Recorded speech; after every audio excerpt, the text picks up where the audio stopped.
Well, hello, my name's Kieron Seamons. This is Back Into My Little Inky World. And today we're going to take a little bit of a rest, going to have a little coffee with one of my mugs, and we're going to answer a few questions that you've been sending. There's about 10 questions that are outstanding, and I thought it would just be a nice relaxed way to sit down and have a chat. How's that? Let's go through the questions with a coffee.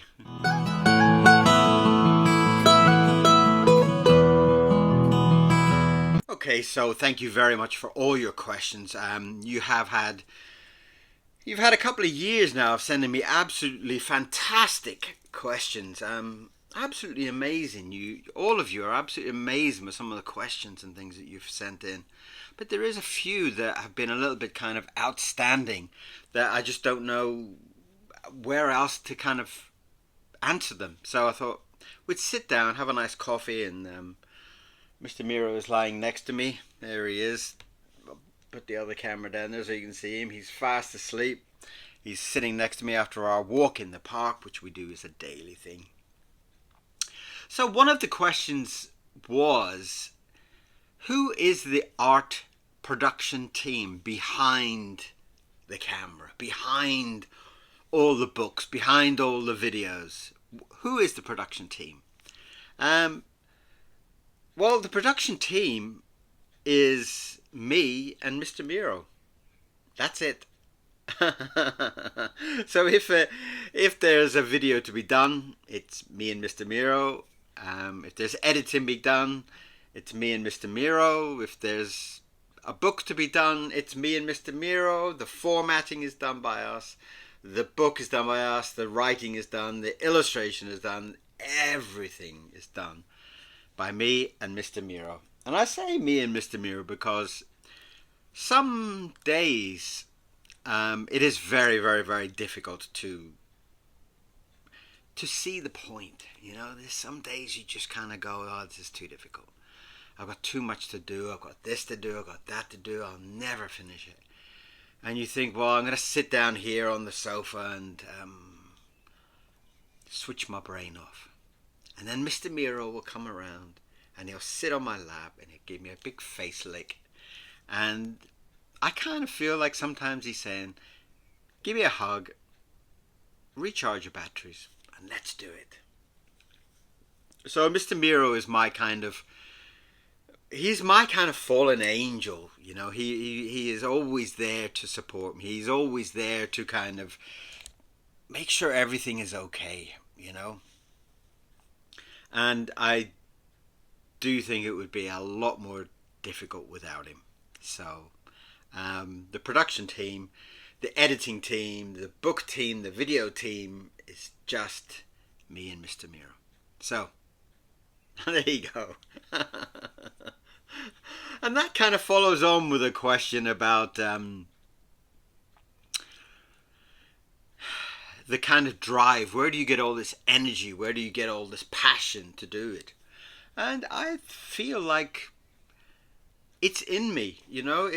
In me there is a little furnace, a little fire, a little child that's full of excitement about today we're going to draw this, or this book is about this, and I feel like my energy and my excitement is just ongoing, you know.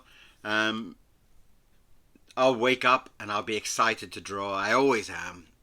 And I'll be excited by the book that I'm on, or excited by the videos that I've got to do this.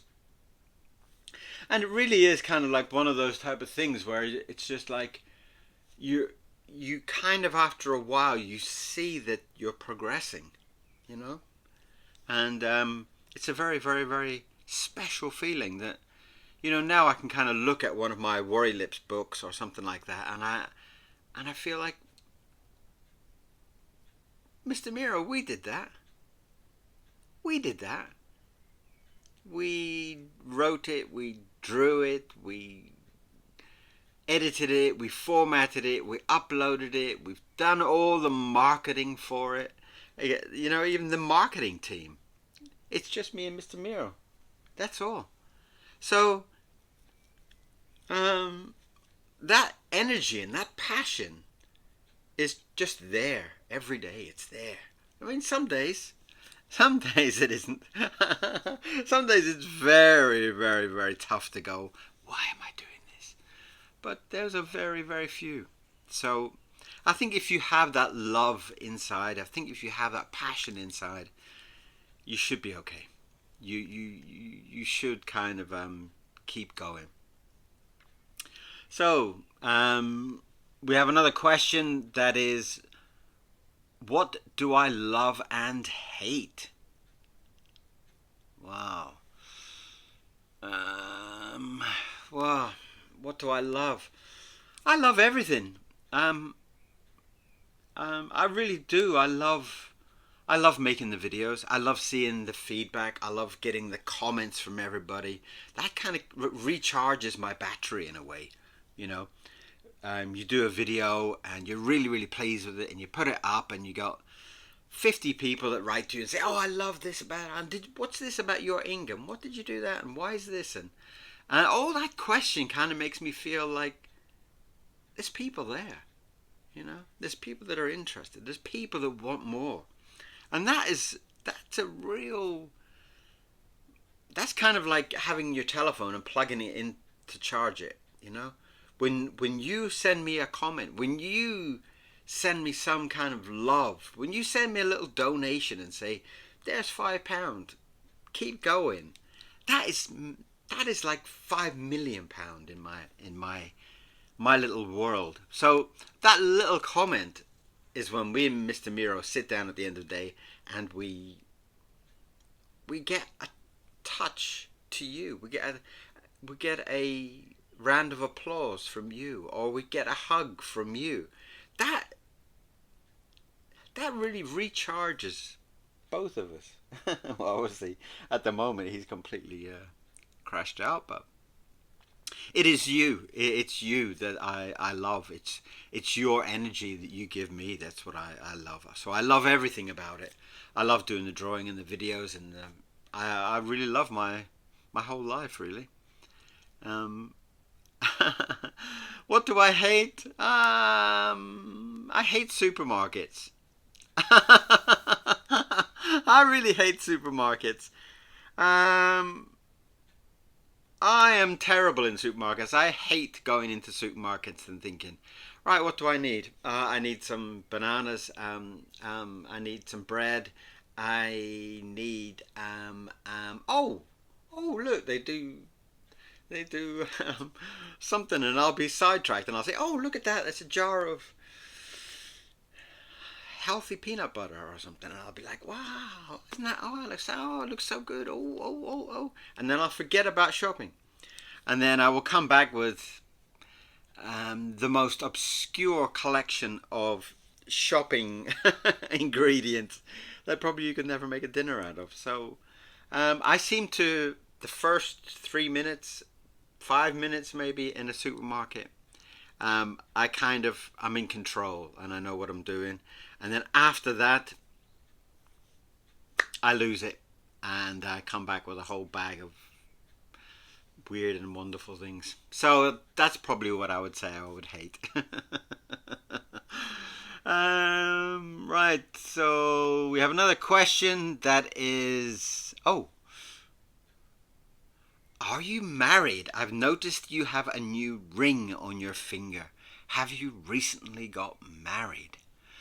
Wow, the extra ring is this one. Oh, I seem to have lost one of my rings. Maybe oh dear, what have I done?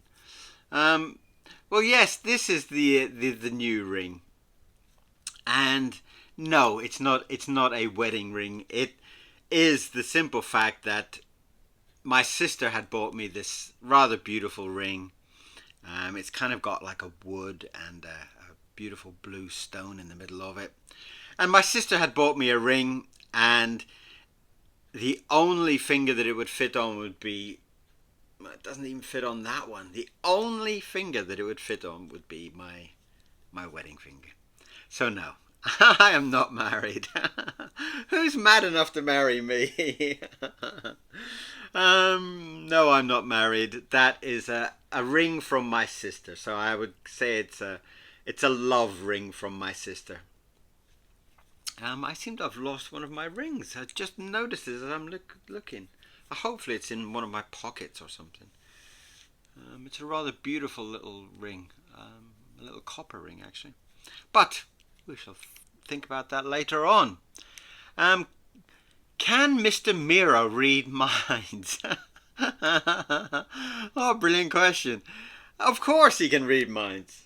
I find Mr. Miro is like another human being, except he doesn't talk. Um, he can really read my mood, you know, and he is really quite fantastic. Uh, if I'm going to be doing the editing, he goes, "Oh God, you're doing editing again," and he will go and he will sit on his big soft chair over there and he'll go to sleep.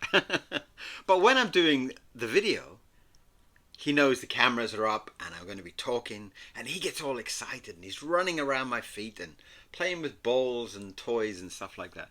So yeah,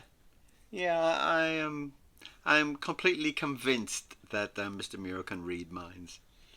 He can definitely read mine. I don't know if he can read yours, but he can definitely read my mind. You have had a very successful and fruitful career. What is your favourite stage? Oh my God. I would have to say my favourite stage is now. I mean, yes, I worked in animation for 30 years. And at each production, it would be like,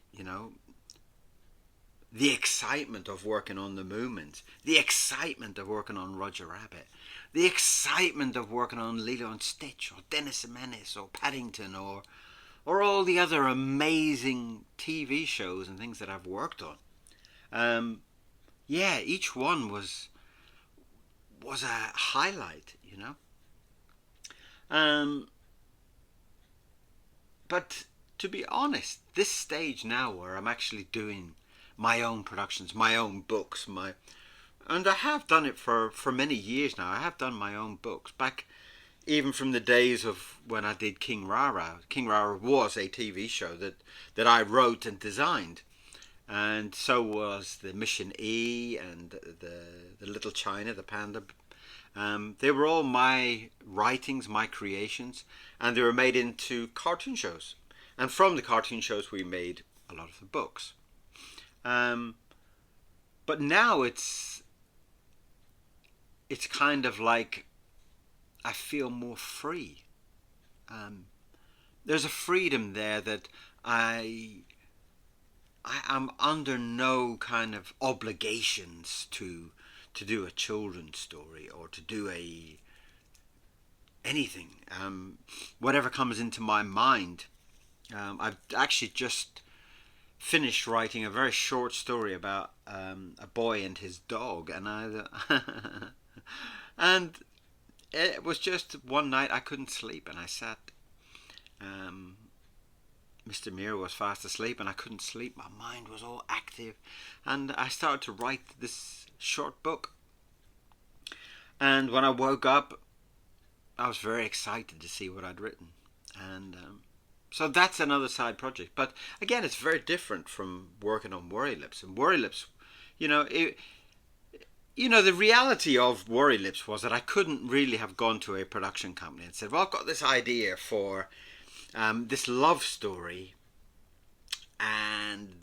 but the guy dies and he meets this ghost, and as soon as you kind of say, well, the main character dies in the first 3 pages, they're going to be going, no, thank you, not interested, and so it gives me a freedom that I could write a story about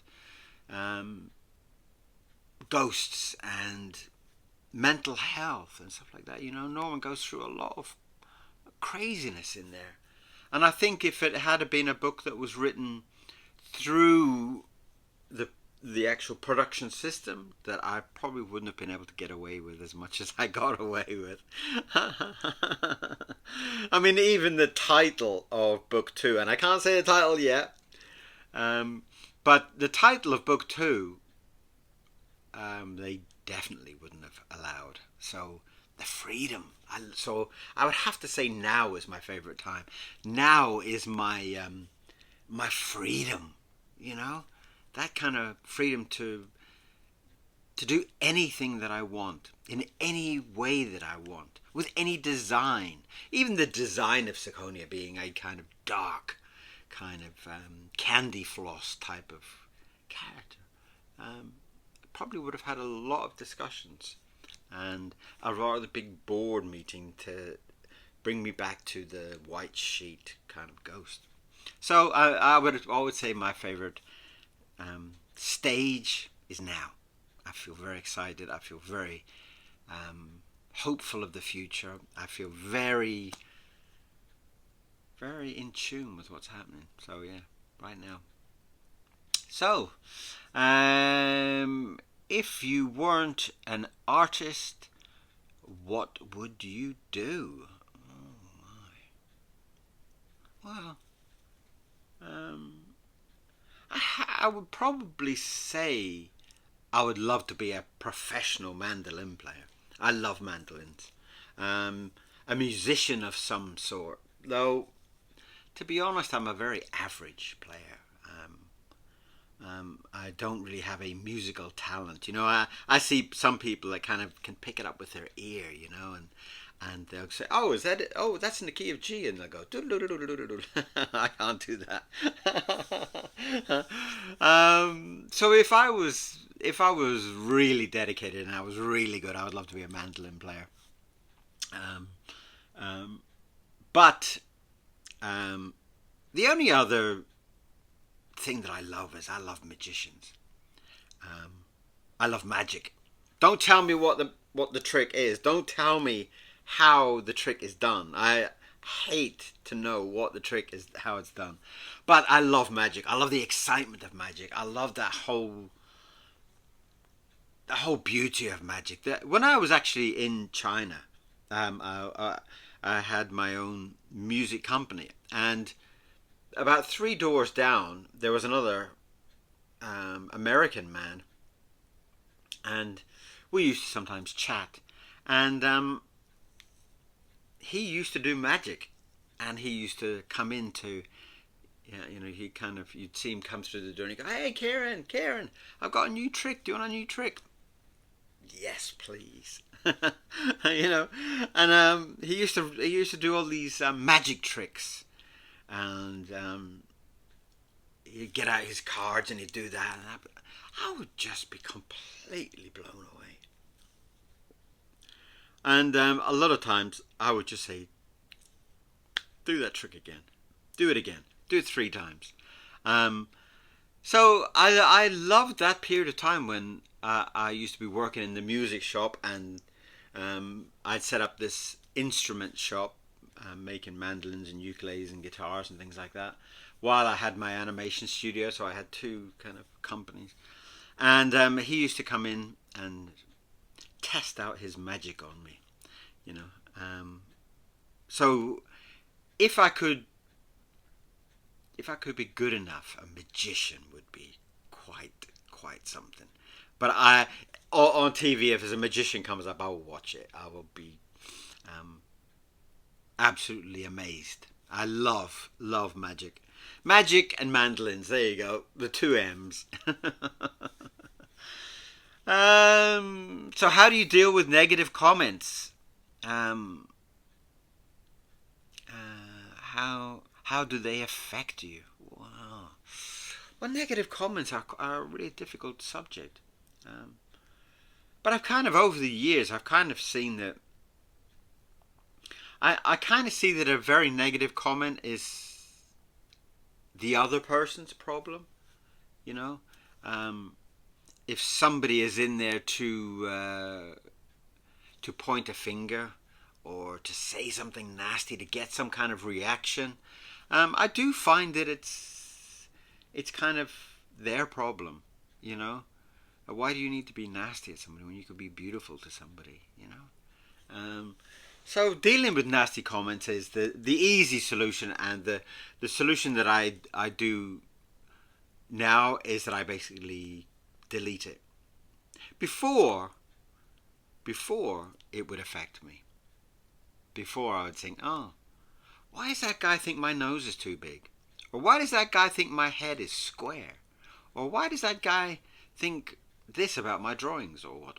And I'd be, you know, and I'd be in the kitchen making a cup of tea or something, and I'd be like, oh, yeah, maybe he's right, you know, that my drawing is, and so in more modern times, I see a very negative comment, and I will delete it. If there's a negative comment that I feel I can honestly answer, and it's not him being malicious, it's about him saying something a bit close to the bone, I'm quite happy to answer it. It doesn't affect me. I feel like my positivity and my supporting positivity, Mr. Miro, is too strong. So as long as I have Mr. Miro next to me, I feel it doesn't bother me. It doesn't bother me at all. How do you keep motivated through your videos and your books? Well, I kind of answered that earlier with the my motivation. I feel you have to have your own motivation. If you're relying on buying new books or finding a new artist or finding things to stimulate that, I think you'll find difficult times. I think you will get to a point where you'll feel very down and you will need something to pick you up, you know. I guess it kind of, in the early years, I would say, oh, maybe it's time to buy a new mandolin or something, you know. But I do find that these days I kind of, generally I wake up with a buzz, you know, and I think now my work is beginning to stimulate my own motivation. Finishing that book, getting that done, and doing this, and putting it up in the shop, and doing this, and like at the moment I'm doing the phone covers and things like that. It's really exciting to see a piece of artwork that's one shape going into a different shape and a different format, and so that's kind of quite exciting. To see how what's the best advice you've ever had? Well, that's a really difficult one. The best advice. I think probably the best advice is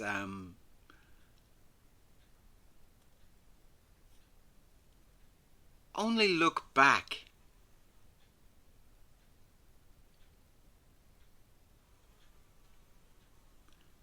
Only look back when you're